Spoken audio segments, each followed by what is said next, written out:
Welcome back to the fastest growing life insurance podcast on YouTube. My name is Caleb Guilliams, and I'm here with my co-host, not host, co-host, Dom Rufran. I asked him the intro, and he told me that's not his job anymore, and that I am the official host of the, what do we even call this? The And Asset Show? The And Asset Show? I think that's what we're calling this thing. And the perfect thing is we're going to be talking about the and asset versus infinite banking. And a lot of people assume that it's the same thing. It's like when we say the and asset, we mean the infinite banking concept, and that's actually not true. That doesn't make one right or wrong. But in this episode, we're going to break down the differences and hopefully set the record straight. There's some overlap, but for the most part, the and asset is something different. That's why we call it the and asset. That's actually why we have this trademarked, the and asset, and our version of how we think about it as it relates to life insurance. So thank you, Dom, for listening to that rocky intro. Joel is actually listening to us behind the scenes, and I can't see his face, but he's probably very sad that he put all this time into an intro that I can't even read. So Joel, thank you for the concept, and we appreciate you, but without further ado, Dom, how are you doing? I'm doing amazing. Per usual, hearing you stumble reading just makes my day happy. So, there's some things in life you're really, really amazing at, and there's some things in life that you're not. And reading is not your forte. Writing's not my forte. So, here we are. We all have our thing. Yeah, reading is very foundational, by the way, to being successful. And I somehow figured out a way to survive without being able to read well, and so yeah, it's always humbling when you have to read a script. I remember, growing up, we would actually have a home church. We're going way off topic right now, but what I loved about the home church, obviously, we got to be around people that were great. What I hated is we went around and each person had to read a couple verses. And I hate to say this, but it just goes to show how much I've grown.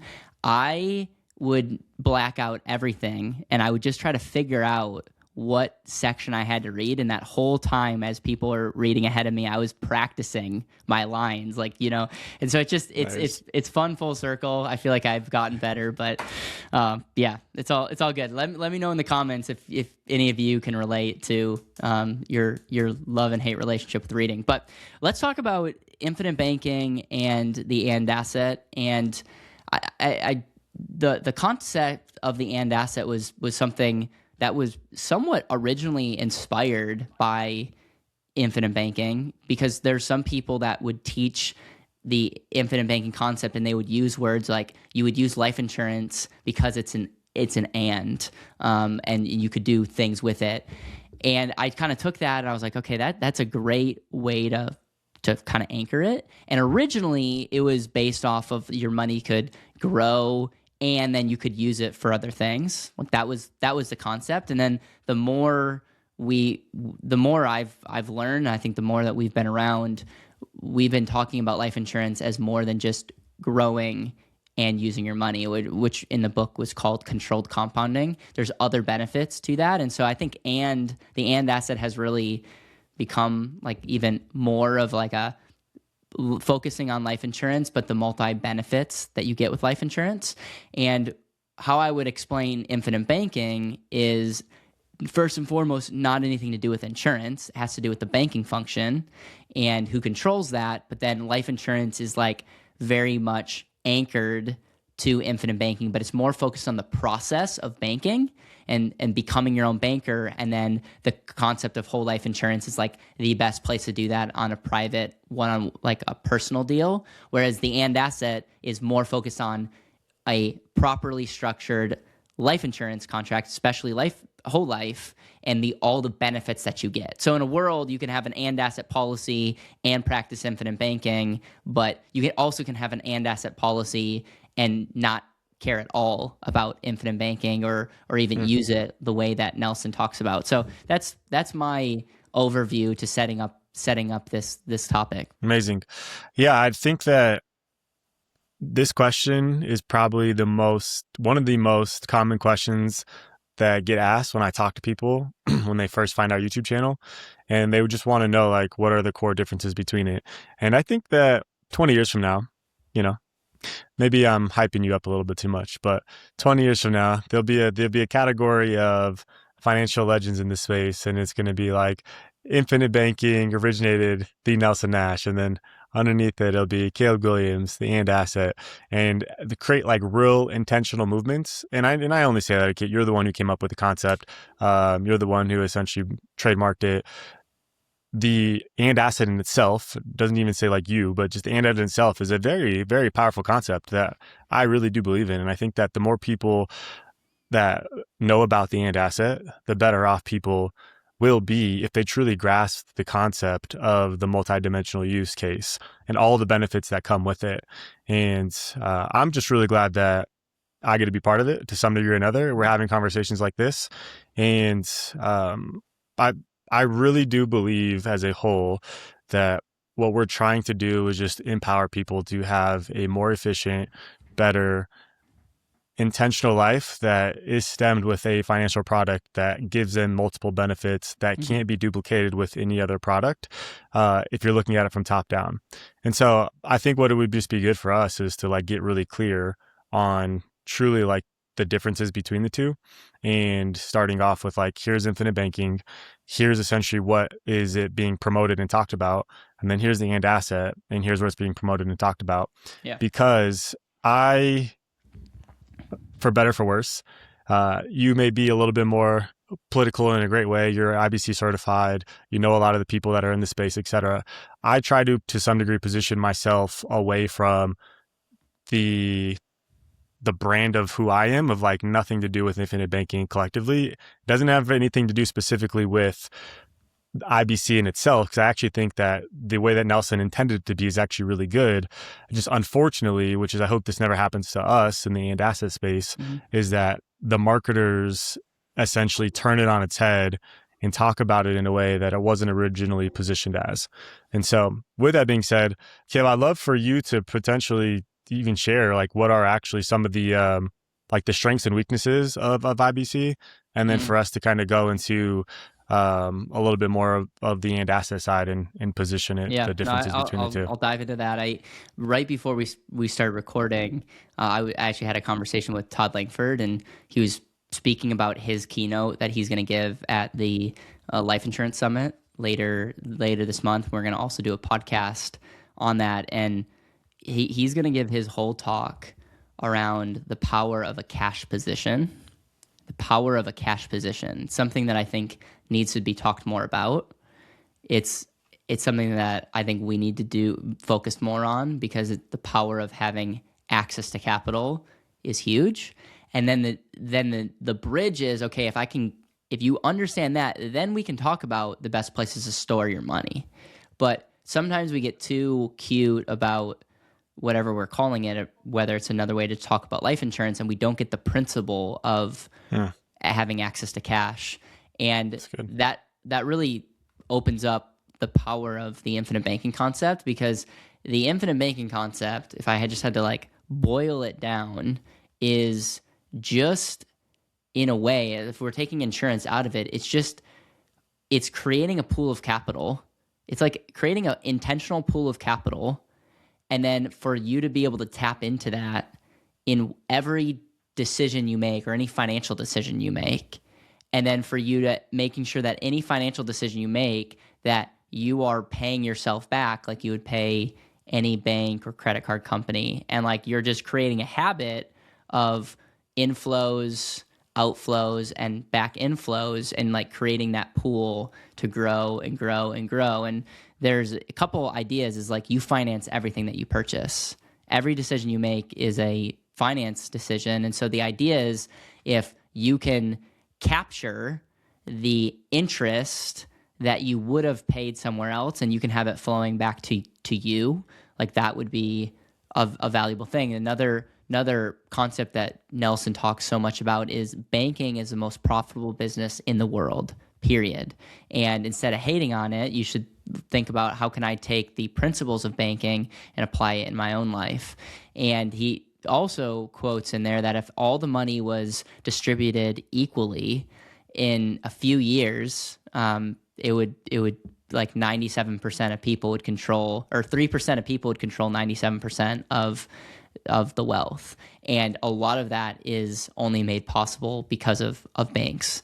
And so that's the concept. What I love most about it is it's actually very similar. Nelson's very similar to Dave Ramsey in the way that they both have the concept of like save. Nelson wouldn't say use your own cash, but the idea is like save and use your money. If I'm being not correct in my language, use your money to purchase things and then pay yourself back. And maybe Dave Ramsey wouldn't have the pay yourself back with interest, but he's like save up money and then you should build your envelope systems is another way of saying, hey, I'm going to save up for something before I need to buy a car. I'm going to build a car envelope. I'm going to have a golfing envelope. I'm going to have all these envelopes that I'm going to start stacking, and then I'm going to use it to deploy. And so while in Dave Ramsey's world, you're not necessarily paying yourself back for that thing, in a way, he's trying to get people to accumulate money and then deploy it. So it's not the same, but Nelson's like, okay, instead of you taking out a loan, like, delay gratification, build that up. And anytime you use your own capital, make sure that you pay yourself back at least market rates, if not more, to yourself. And then whole life is entered into the equation because mutual dividend paying whole life insurance is just a better long-term place to store and use your money. Unfortunately, if you think of infinite banking, if you type in infinite banking, if you see concepts of infinite banking, it's used to sell life insurance.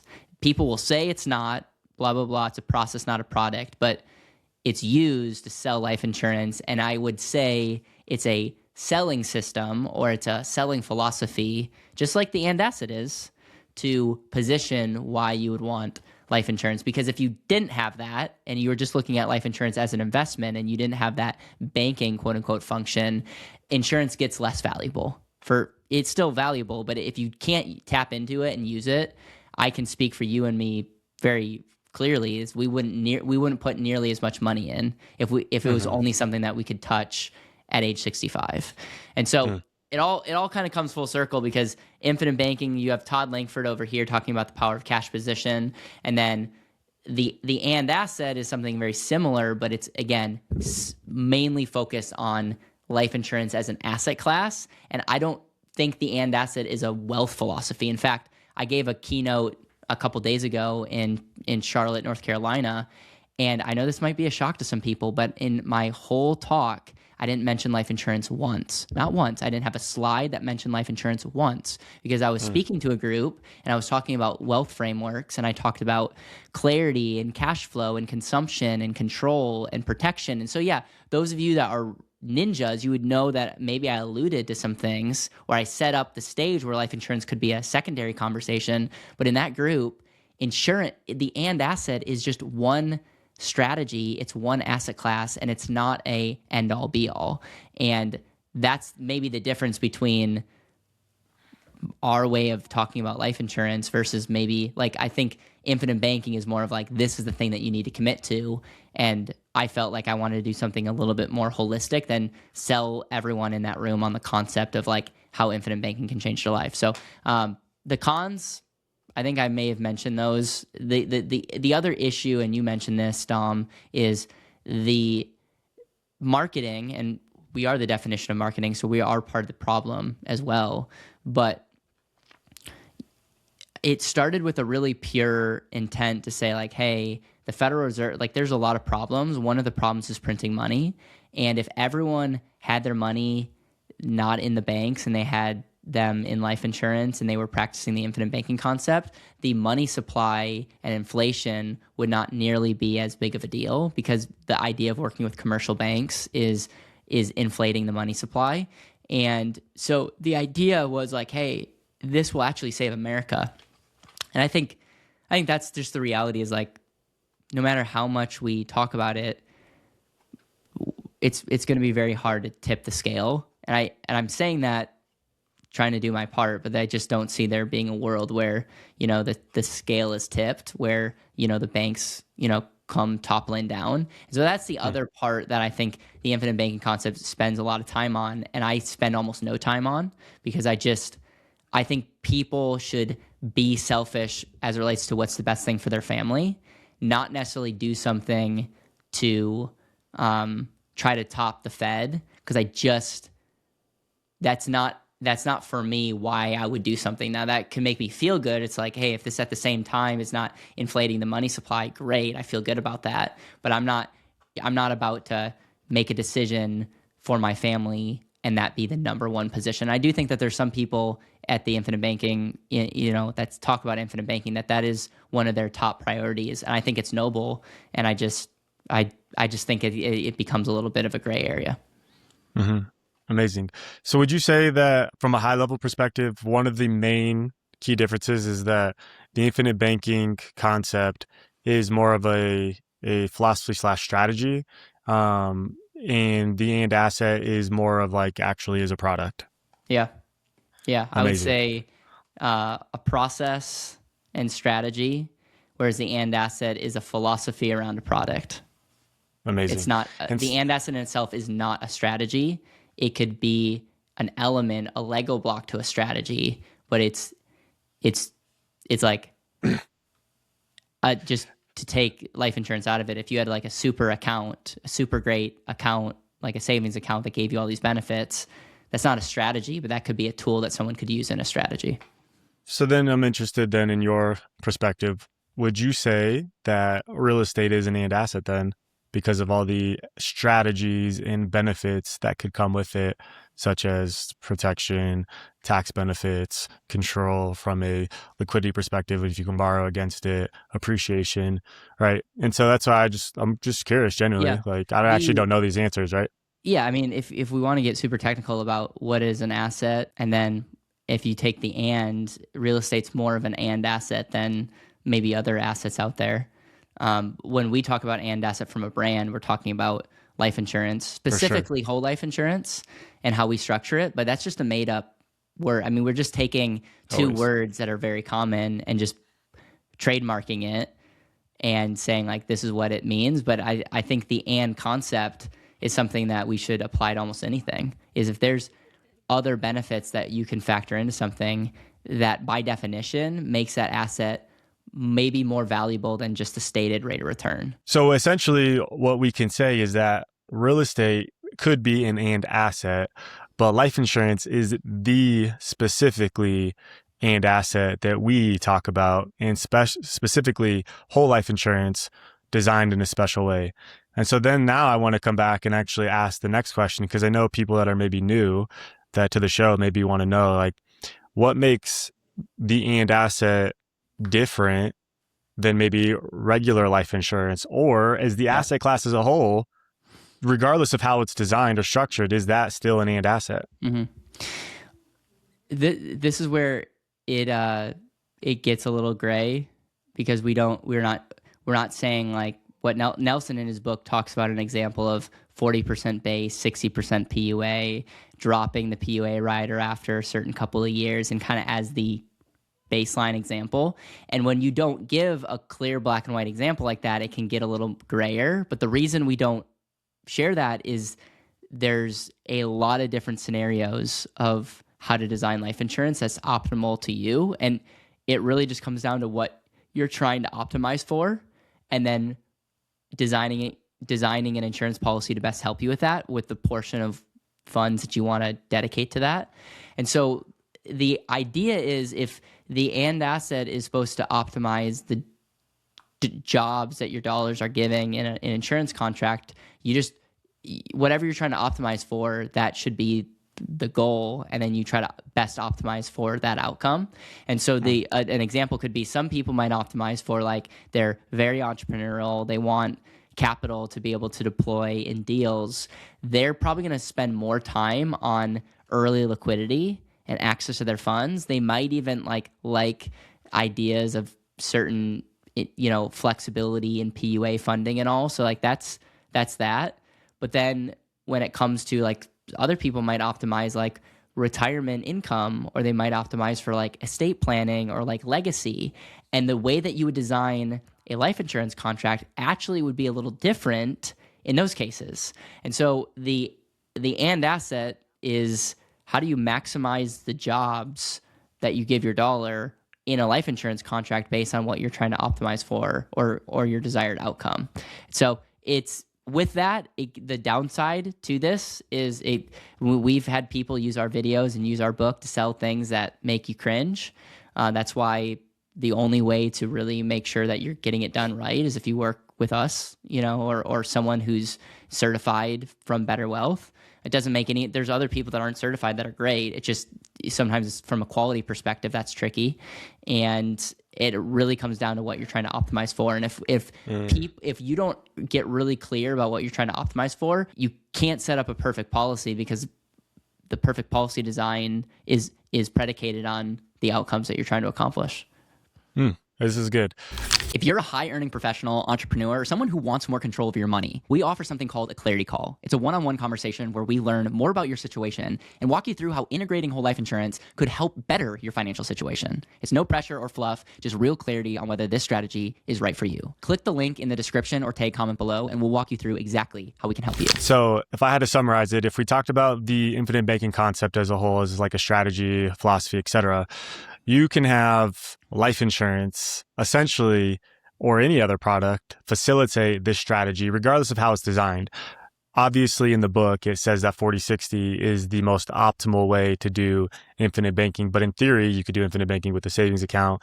You could do infinite banking with a 1090, 90-10, et cetera. So it doesn't necessarily talk about with an and asset design policy. You could do infinite banking with an and asset design policy, right? Yes. But on the flip side, right, with the and asset, the design can vary from many things, but you cannot have a all-based policy and call it an and asset if your goal is cash optimization, safe storage, place to utilize your dollars.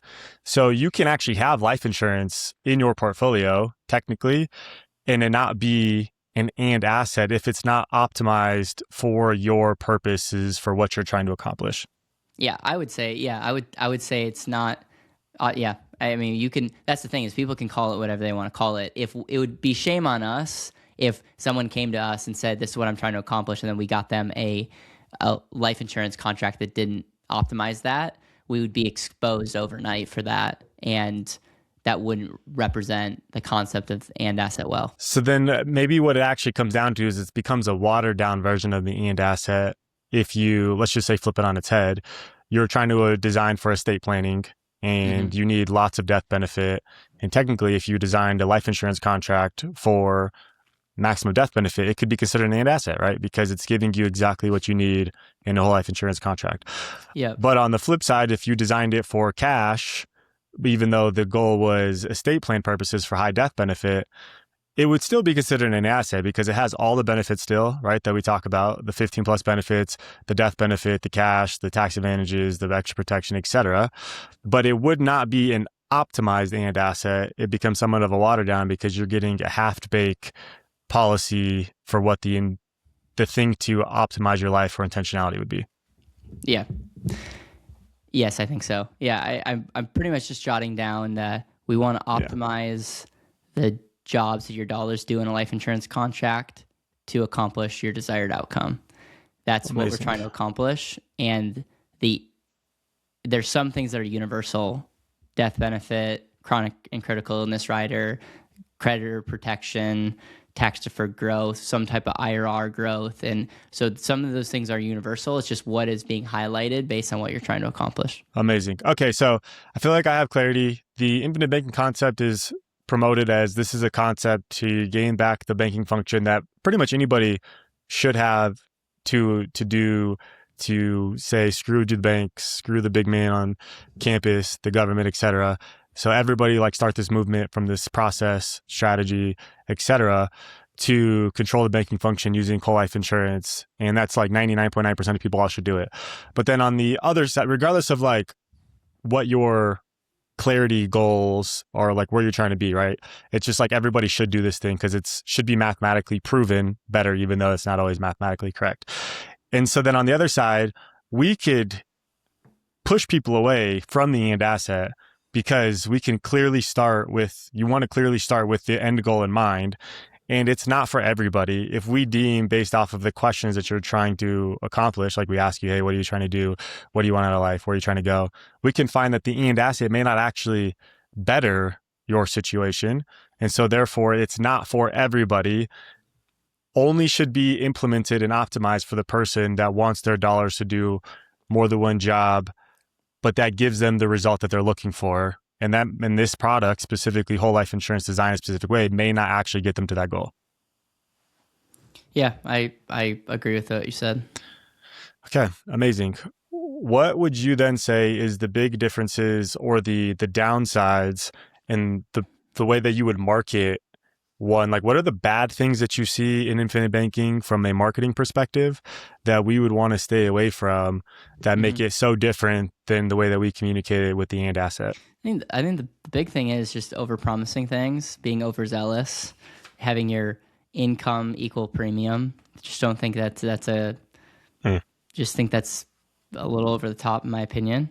And I think there's also people that mean well, but just have bad math. They make it feel like there's something really magical about taking a policy loan, and just by taking a policy loan, you're winning in the end. And I think we've been really consistent that that's just not the case.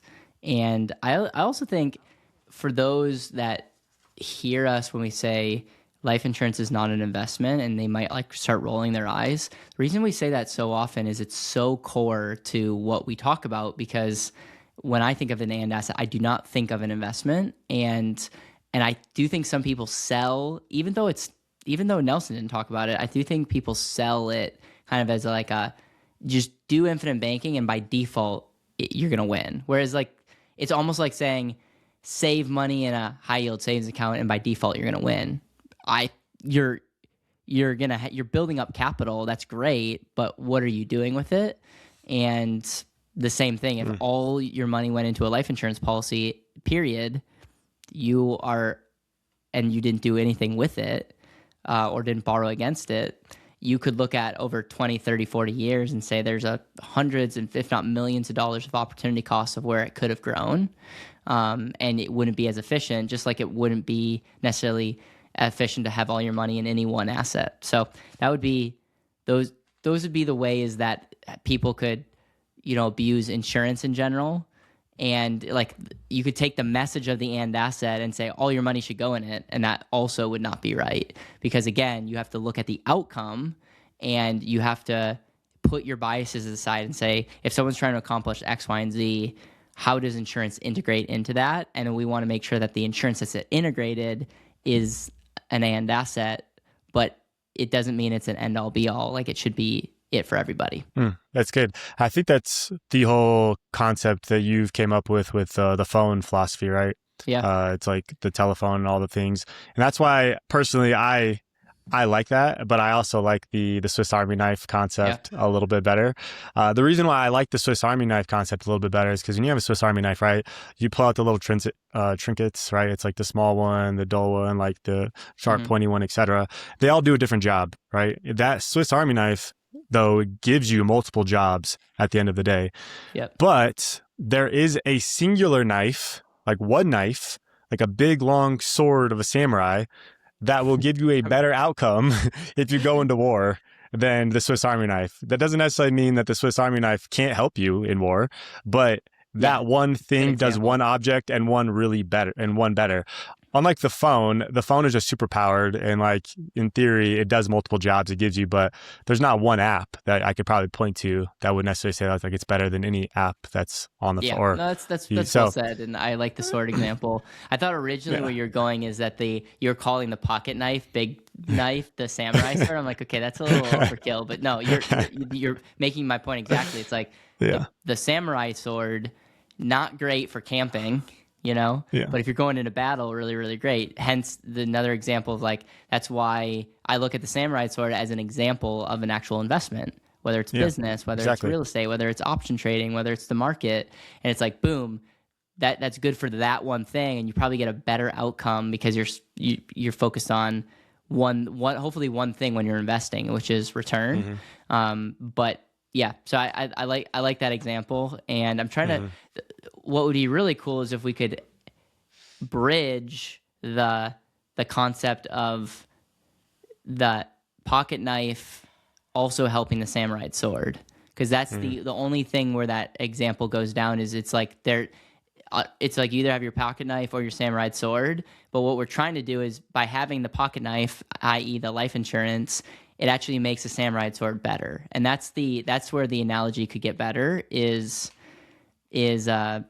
having the phone. I'll just go back to the phone examples. Like you have the phone, the hardware, it's like that's the life insurance contract. And then all the jobs that you do from there is made possible. Some are more valuable than others. Like camera, use all the time. I put a higher value on the camera than I do my sound machine kind of deal, but it's still a benefit that if I'm traveling, I use that to sleep. So it's still a benefit. I just put a lesser value. And that's an example of like some people might value the loan feature of a life insurance more than maybe creditor protection. It doesn't make one bigger than, I'm just riffing at this point. But it's like, I'm just laughing because this is the first time I've had an epiphany moment of like my entire time that we've been working together, I've like almost put the Swiss Army knife versus the phone in like the same category, but like you're actually explaining it to where they're different concepts, right? And so it's actually really good. And I never actually realized it that way. When Dom appreciates me more, the more I talk. It's usually the other way around. The more I talk, the less people appreciate me. But Dom,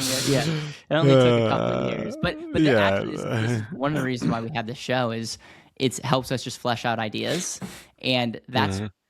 The phone example, and the other reason I like the phone example is everyone has it. Even people that don't have clean water have access, like have smartphones. Why? It's because from an efficiency standpoint, it's a no-brainer. It's like you are so far left behind if you don't have it, and obviously life insurance is nothing like that. But how cool would it be if we could get life insurance to a level where it's like financially, it's the equivalent of having a phone. And it's not like all your money has to go to your phone, It's maybe foundational, but it doesn't mean that all your money goes to it. Amazing. When you borrow against that dollars that's in your life insurance goes to an investment, that could be the Amazon app on your phone.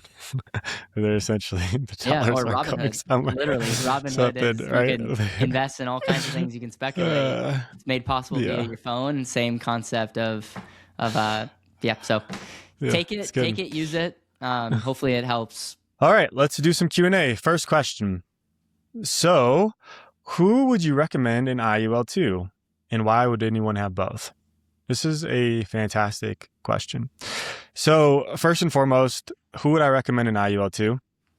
I would start with recommending an IUL to the person who wants an IUL and who understands how an IUL actually works, from the functionality to the risks, to the pros, to the cons, being able to understand the funding, the flexibility, maybe even to understand that the chassis in itself, and that there are some inherent risks that can leverage be changed based off the insurance company, et cetera. That doesn't necessarily mean that it's inherently wrong. It just means that you understand how it works. Okay, so let's start with that.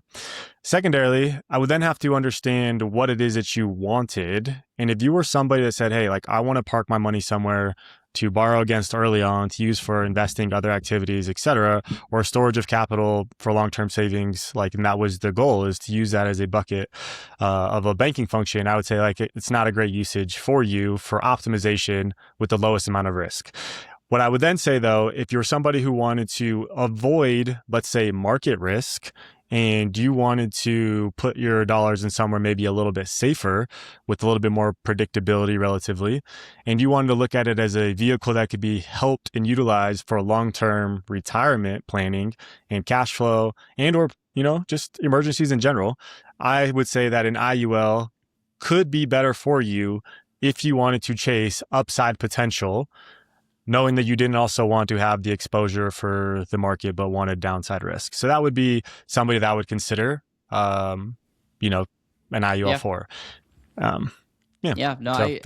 think it's like if you put yourself in the category of investing and you're like, hey, I could have put my money in the S&P, could put it into a Roth. Maybe you've maximized your Roth and you're like, hey, I like the idea of what they're saying, but I'm not necessarily going to try to leverage all my money against an IUL. And I think it's, if you go into it more thinking more investing minded and you look at the pros and cons, go for it. Personally, I would just invest directly without an insurance chassis, but I think time will tell, and there is some powerful pitches that IUL might be a better play. So would you add any or subtract anything to that? I would say that is good. The thing I'd probably add is if you have the idea of what we just shared, what Caleb just mentioned, but still wanted a permanent death benefit, then it would probably lean you more towards the idea of putting dollars in something like an IUL versus leaning towards putting money into a asset class that had a little bit more upside risk, etc. If permanent death benefit was the option, because other people just say, well, just buy term, invest the difference. Well, you could do that, but you're limited to the permanent side. Cool. Next question is, just found your channel. I'm a new agent. What are your thoughts about the book, What Would the Rockefellers Do? I love it. Garrett Gunderson's a good friend. He's been on our channel multiple times, and we actually have a version of What Would the Rockefellers Do that I wrote the forward to. So if you email us, caleb@betterwealth.com,